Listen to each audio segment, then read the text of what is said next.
Oi pessoal, nesse vídeo eu vou provar para vocês que dois conjuntos de indiferença nunca se cruzam. Bom, o que o teorema diz pra gente? O teorema diz exatamente isso. Como que ele fala isso? Bom, seja x, o conjunto x, não vazio, diferente do vazio, né? Ou seja, tem pelo menos um elemento lá dentro dele. Um conjunto de escolhas, nossa, isso aqui tá um conjunto de escolhas, né? Um conjunto de escolha, com pelo menos dois elementos. Ou seja, imagina um conjunto de escolha não vazio com pelo menos dois elementos. Ou seja, se tem dois elementos, ele não é vazio, né? Perfeito. Então sejam dois elementos quaisquer nesse conjunto, né? Pode ser os dois únicos ou dois entre vários, né? Qualquer conjunto com dois ou mais elementos vai ser verdade. Tais que não é verdade que eles são diferentes. Ou seja, eles não são indiferentes. O x é tão quanto o y é tão bom quanto o x, não sei, mas de fato as duas coisas não são verdade. Não é ambos, né? Então, a interseção entre os conjuntos de diferenças de x e y vai ser vazia. Exatamente isso. Dois conjuntos de diferença nunca vão se cruzar.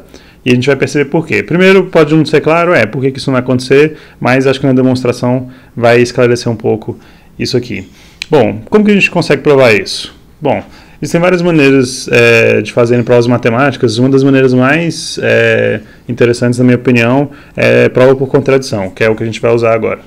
Então, vamos supor por contradição, ou seja, suponha por contradição. O que é supor por contradição? Vamos supor que não seja verdade que a hipótese, a suposição principal.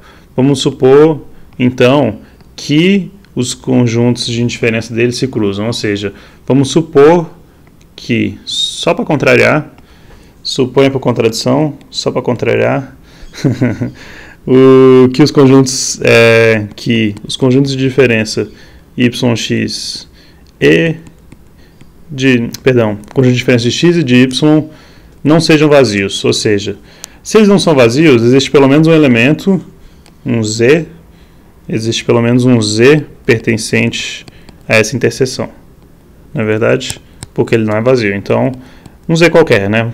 A gente podia chamar de qualquer coisa, mas vamos dizer só aquele elemento, tem esse z. Então, mas espera aí, o que isso implica pra gente? Se o z pertence à interseção desses conjuntos, o z pertence a conjunto de diferença de x e o z pertence ao conjunto de diferença de y, não é verdade? É exatamente isso que isso aqui está dizendo para a gente. Então, se o z pertence ao conjunto de diferença de x, a gente pode dizer que, pela definição de conjunto de diferença que a gente viu no vídeo passado, z é indiferente a x. E se o z pertence ao conjunto de diferença de y, podemos dizer a mesma coisa sobre o y. Mas a gente também, além de definir conjunto de diferença no vídeo passado, a gente também provou que a relação de indiferença é transitiva. Ou seja, se z é indiferente a x e z é indiferente a y, x é indiferente a y. E, bom, beleza, essa é a conclusão que a gente chega. Tem algum problema nessa conclusão? Tem. Exatamente, foi isso que a gente assumiu que não aconteceria, que a gente definiu exatamente no teorema. O que está escrito no teorema? Que isso não é verdade. Então, chegamos a uma contradição, que a gente escreve, então, desenha um raiozinho no final da demonstração.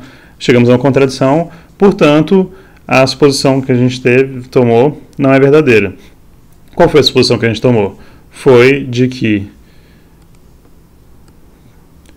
os conjuntos de diferença se cruzavam. Então, eles não se cruzam. Isso é uma prova matemática, usando lógica, que se A gera B, se a gente supor não B, implica não A. Então, para provar que A implica B, a gente mostrou que não B implica não A. E o que era o A? O A era exatamente que x e y